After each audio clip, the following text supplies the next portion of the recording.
dumating na package ang asawa ko. In-order niya sa Amazon. Kasi may in-order din siya sa akin mga love. Hindi ko alam kung ano in-order niya sa akin.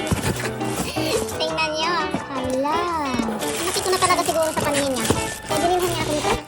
Pataba na yung paningin niya sa akin. Sabi niya, may in-order ako para sa'yo. Nakala ko naman kung ano. So ayan na siya mga loves. Nabuksan ko na siya lahat, no? So ayan siya. Dalawang 8 pounds, 3 pounds, and 5 pounds. So magbukas na siguro talaga ako nito na kasi ito pala yung in-order niya sa akin. Kala ko naman kung ano. Itong isang box. Ewan ko kung anong laman ito.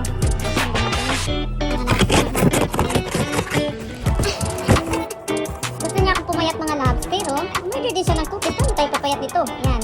Knife at saka cookies ang laman ng isang box. Binilhan ka ng exercise. Binilhan ka rin naman ng lalamunin.